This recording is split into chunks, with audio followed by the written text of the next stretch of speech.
अस्सलाम वालेकुम। तो वेलकम है आप लोगों का AM रात चैनल में। ये वीडियो थोड़ी सी एमरजेंसी में है। बेसिकली पाकिस्तान और अफ़गानिस्तान का बॉर्डर जो है चमन के इलाके के नज़दीक लगता है, वहाँ इस वक्त काफ़ी ज़्यादा क्लैशेस हो रहे हैं। उन क्लैशेस में बहुत ज़्यादा सख्ती आ गई है। दोनों तरफ से मोर्टर शेल्स का और उसके अलावा भारी हथियारों का यूज़ किया जा रहा है। इस दौरान सिविलियंस को काफ़ी ज़्यादा नुकसान हुआ है। लेकिन इस झगड़े की वजह क्या बनी है और चमन के इस पूरे एरिया में इस वक्त एमरजेंसी नाफिज कर दी गई है। और तालिबान ये हरकतें कर क्यों रहे हैं? बेसिकली तालिबान इससे पहले 2 दफ़ा बहुत बड़ी झड़पें लड़ चुके हैं ईरानियन आर्मी के साथ भी, इवन दो उस वक्त ईरानियन आर्मी टैंक्स तक डिप्लॉय कर चुकी थी ईरानियन अफ़गान बॉर्डर के साथ। और अफ़गानिस्तान ने अपनी M16 राइफ़ल्स वगैरह भी स्मगल करता है टेररिज्म को प्रमोट करने के लिए ईरान में, और सेम काम यही पाकिस्तान में किया जा रहा है। चमन बॉर्डर के नज़दीक पाकिस्तान और अफ़गान फोर्सेस ने एक दूसरे को इंगेज किया। यहाँ जो इस वक्त हमारा वर्जन है वो ये है कि अफ़गानी साइड से कुछ TTP के टेररिस्ट थे, उन्होंने बाड़ काटने की कोशिश की और वो पाकिस्तान आना चाहते थे। जब पाकिस्तानी फोर्सेस ने देखा तो उन्होंने इस दहशतगर्द की तरफ फायरिंग की। इसके नतीजे में वो दहशतगर्द मारे गए और बाकी पीछे की तरफ भाग गए।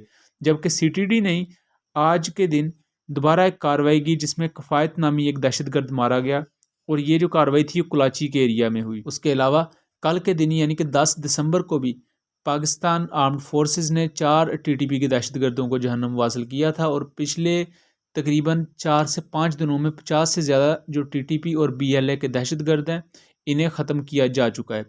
इस दौरान अफ़गान तालिबान की तरफ से फायरिंग स्टार्ट होती है पाकिस्तान की तरफ, जिसका फिर ओबियसली पाकिस्तानी फोर्सेस भी जवाब देना शुरू करती है।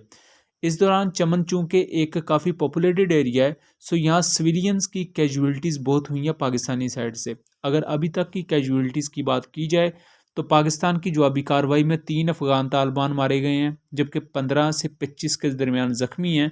और अफ़गान तालिबान की जो अमवात की तादाद है ये 10 तक भी जा सकती है। लेकिन चूँकि अभी मैं 11 दिसंबर की रात को ये वीडियो बना रहा हूँ, तो अभी तक की ये मालूमात हैं जो मुझ तक पहुँची हैं। और दूसरी पाकिस्तानी साइड पर 7 सिविलियंस की शहादत हुई है, और 25 सिविलियंस जो आम शहरी हैं वो इस वक्त बहुत ज़्यादा ज़ख्मी हैं। उनकी तस्वीर और उसके अलावा जो अफ़गान तालिबान ने वहाँ करतूतें घोली हैं, उन चीज़ों की वीडियोज़ और तस्वीर मैंने अपने ट्विटर हैंडल पर शेयर की है, और मैं इसे पूरी तरह कवर कर रहा हूँ।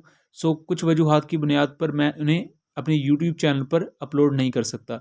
सो आप उस लिंक को फॉलो कर सकते हैं। उनमें जितनी भी लेटेस्ट ट्वीट्स हैं वो अफ़गान और पाकिस्तान आर्म्ड फोर्सेस के इस क्लैश के हवाले से है। सो पाकिस्तान आर्मी को इस वक्त तक कोई नुकसान नहीं हुआ, जबकि तालिबान को काफ़ी नुकसान हुआ है। ऑल्दो कि ये मसला भी तालिबान की तरफ से ही शुरू किया गया था।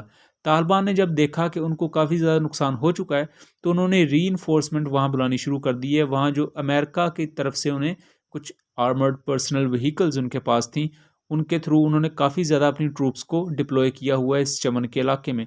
दूसरी तरफ पाकिस्तान आर्मी भी अपनी ट्रूप्स को दोबारा से रीइंफोर्स कर रही है। अभी तक ये फायरिंग का सिलसिला जारी है।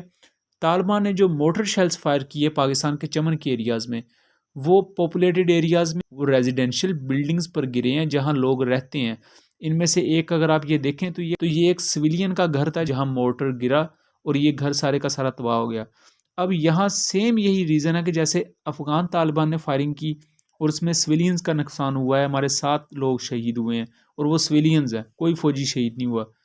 जबकि पाकिस्तान ने जब एंगेज किया है तो हमने वहाँ किसी सिविलियन को नुकसान नहीं पहुँचाया, किसी को भी नुकसान, इवन आम आबादी की तरफ भी कोई नुकसान नहीं हुआ। और ये अफ़गान तालिबान अफ़गानियन जो प्रो अफ़गानियन वहाँ के सोर्सेज हैं वो खुद दावा कर रहे हैं कि पाकिस्तानी फोर्सेस से किसी सिविलियन को नुकसान नहीं हुआ, जबकि अफ़गान फोर्सेस से पाकिस्तानी सिविलियंस की शहादत भी हुई है, जबकि 25 से ज़्यादा सिविलियंस हमारे ज़ख्मी हुए हैं। जबकि ISPR की ऑफिशियल रिपोर्ट के मुताबिक 17 सिविलियंस ज़ख्मी हैं, जबकि 6 की शहादत हुई है। इस वक्त ये मुख्तलिफ रिपोर्ट्स हैं जो गर्दिश कर रही है। बहुत से पाकिस्तानी इस वक्त काफ़ी गुस्से में भी हैं, और एक क्वेश्चन किया जा रहा है कि अपने JF-17, F-16, TB2s in air platforms को यूज़ किया जाए और इन तालिबान को इन्हीं के घर में घुसकर मारा जाए।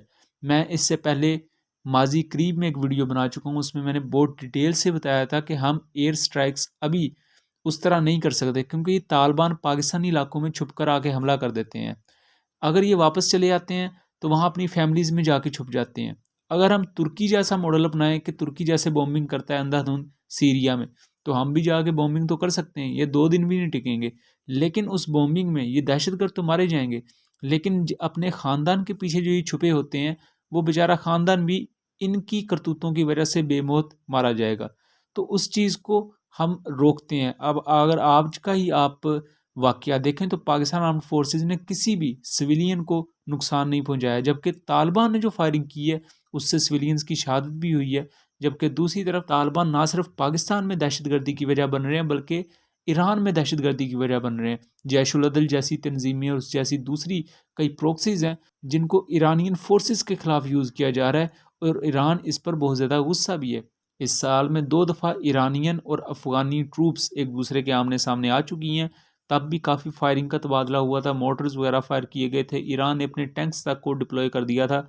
सो ये आने वाले वक्त में तालिबान को देखना होगा कि सिर्फ उन्होंने गेन कर लिया है अफ़गानिस्तान को, इसका मतलब ये नहीं वो रहने वाले हैं।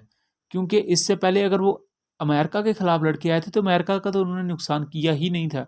अफ़गान आर्मी से लड़े थे और वो आ गए थे यहाँ एक हुक्मरान के तौर पर। लेकिन उन्होंने जो वादा किया था, हमारी ज़मीन किसी के ख़िलाफ़ टेररिस्ट एक्ट में इस्तेमाल नहीं होगी, उस वादे को पूरा करना पड़ेगा तालिबान को, अगर वो इस कम्युनिटी में सर्वाइव करना चाहते हैं।